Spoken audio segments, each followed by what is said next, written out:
Hello, today I would like to talk about side control escape.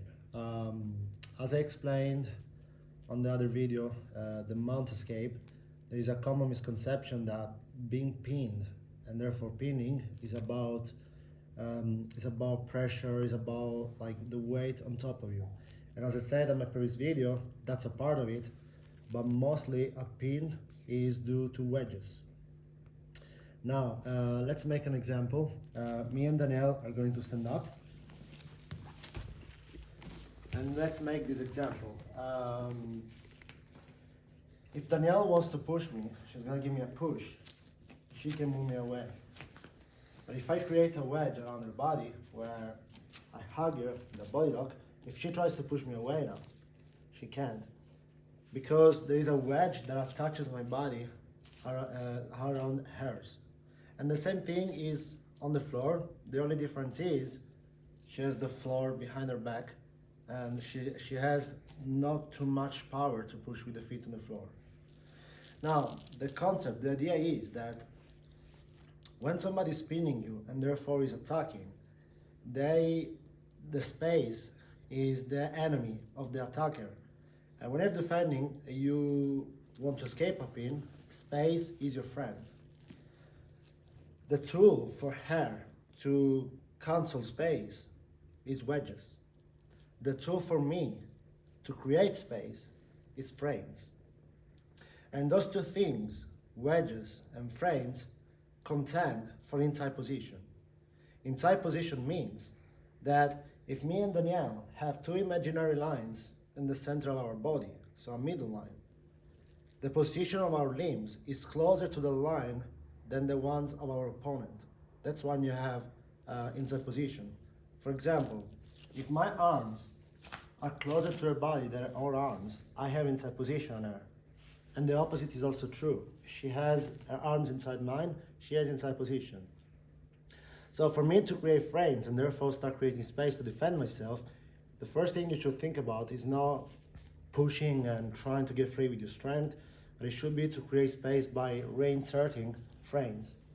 Because frames, what they do, they disrupt wedges. And when she has no wedges anymore, I can push her away, okay? This is the general idea. This is the concept behind it.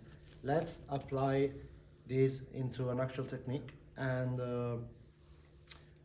you will see that if you apply these rules, you will not need a lot of strength to get free from pins, okay? So I'm gonna be on the floor. And she's going to have a classic side control where she has a cross face and an underhook, and her head is gonna be down. Her knee is gonna be close to my hip, and there we are. And her knee is gonna be under my shoulder. This knee under my shoulder. That's it. So now here, we have a set of wedges that are keeping us in place. So if I just push her away, it won't cut it. I have the floor behind my back, gravity against me, and wedges as well. So I'm locked in place. The first thing you should do when you're pinned is recognizing the wedges, okay? So in the case of a side control, the wedges are at arms and head around my upper body, and this elbow on my ribs, and the knee on my hip around my waist, and this knee under my shoulder and elbow blocking my arm. So if my arm is blocked, I cannot turn anatomically because my arm is not going down, and everything else is wedged in place. So the first thing we should look for is for space and getting inside position so that we can create frames to fight against their wedges. So we have different tools to create space in between us and our opponent. One of those tools is the bridge. When you bridge, what you create is a moment of space where you can start inserting frames inside, okay? Another tool is the finger walk. The finger walking is a tool of elevation and penetration. So sometimes you can bring your hand under her chin and start finger walking in front of her neck. And depending on the situation, you can use both. For example, if her head is very, very tight on my chest and neck, a finger walking will be very, very hard to use.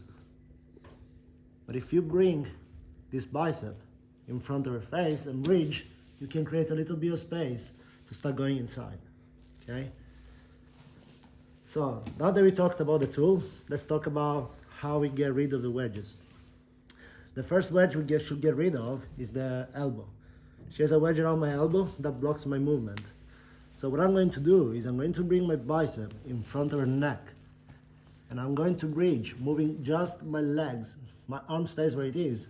I'm going to bridge so that I can make space and get my elbow in.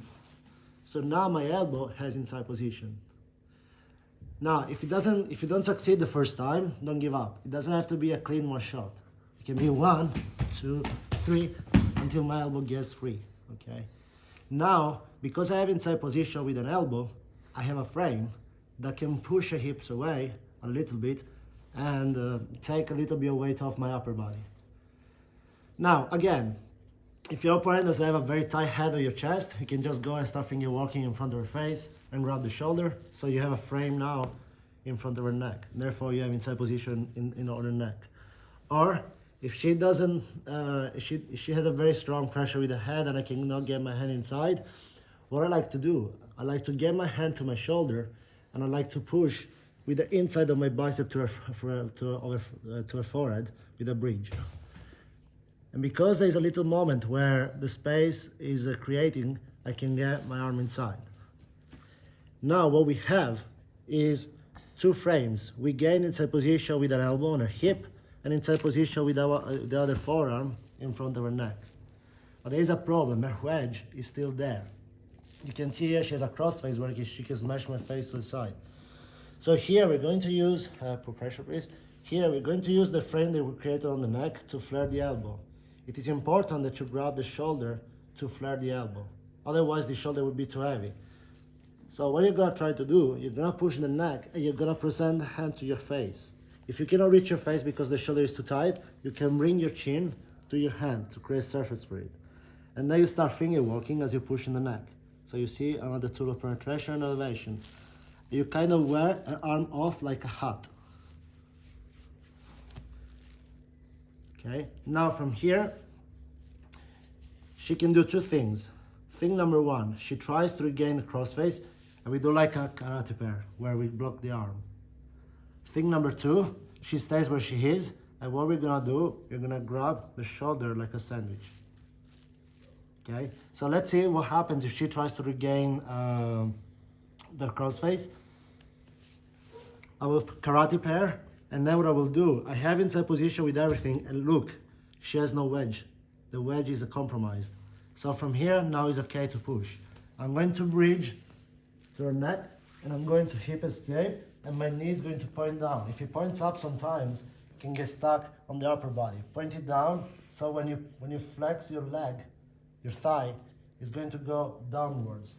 And now look what I have. I have 3 frames, 2 hands, 2 arms, and 1 leg. Now the trick is to get the last frame. I like to bring my knee down to my chest and up. And we can end up in a side guard where if she makes the mistake of grabbing my head, I can also attack her arm. Okay, we can go on the arm saddle series or telephone armbar. If she tries to put pressure, she cannot put pressure on me. And other thing you can do, you can start hip escaping more and butt scooting to get back into normal guard. Okay. If instead, when you clean off the crossface, keep it. And she doesn't bring the arm back to crossface you, what you're gonna do, you're gonna grab the shoulder like a sandwich. And you're gonna bridge and extend your arm as much as possible. You want to reach a stiff arm. When you have a stiff arm, she's fighting the structure of your bone. So it's not a matter of strength, it's a matter of structure. Okay? So as I bridge, I extend my arms. And then from here, I keep my arm stiff. If she tries to come back, it's very hard. Okay? If my arm is not stiff and now she tries to come back, it doesn't matter how strong you are, you're gonna get crushed again. So make sure that when you bridge and extend your arm, you create a stiff arm, and then you start scooping away, and now you're back into guard. Okay? Let's have a look now.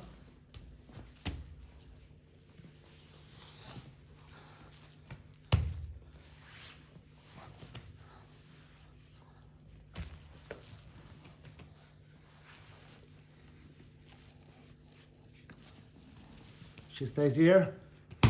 Grab the shoulder, ridge, stiff arm, and get out. She tries to come back, block, ridge, escape, and get all the frames in, and now we're back into guard. One more time, that angle.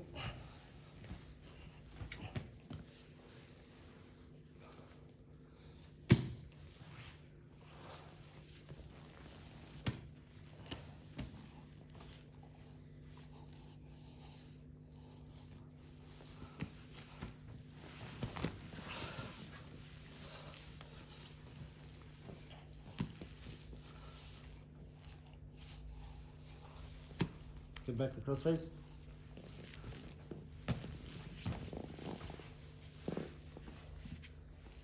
Back into guard.